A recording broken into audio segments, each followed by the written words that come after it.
This is FE Peer Review. The date is August the 28th, 2024. How to address concerns of improper or illegal behavior. I don't need to introduce Culture Cats to you. I'm sure the large majority of you are already very familiar with his channel. It's one of my favorite channels on YouTube.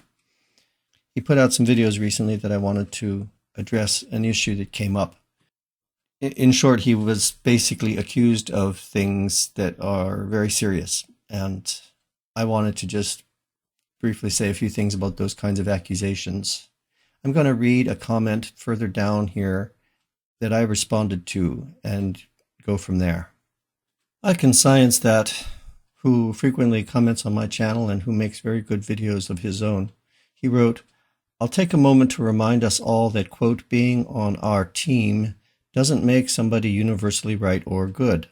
I really wish we could get past the, quote, my team versus your team thinking." I responded to him.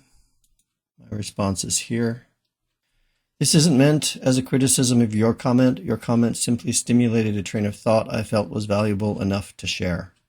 Most of us here are trying to fight back against the serious and consequential misinformation spread by conspiracy theorists and science deniers. To the extent we can present a, quote, united front, it strengthens our ability to do that. We all make mistakes, mostly minor, occasionally major. Minor mistakes addressed in a friendly and constructive way show that we uphold a higher standard than them. That's great. Doing so publicly is a good thing. Being able to acknowledge our errors and correct them is part of gaining knowledge.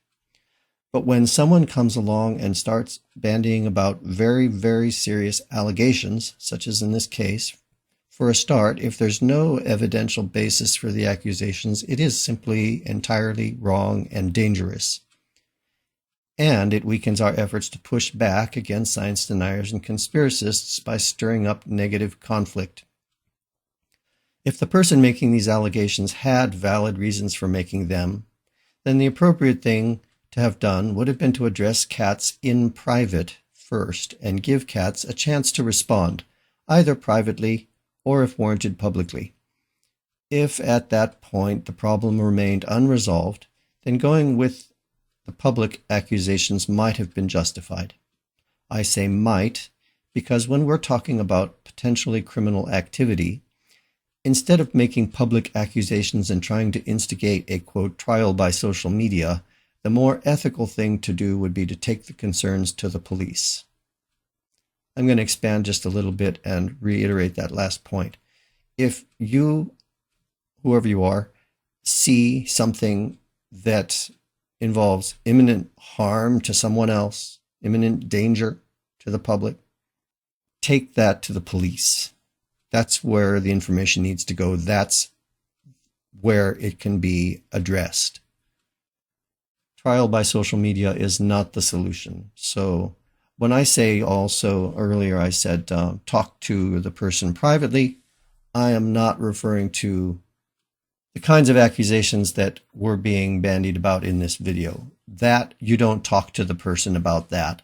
If you've got solid evidence, you take the evidence to the police. You don't give the person time to even know they're being suspected. If you don't have solid evidence, then you really ought to be just minding your own business. If you can't support your allegations, you're just messing with fire.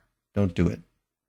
So either take the time to gather up the evidence and then go to the police, or keep your mouth shut.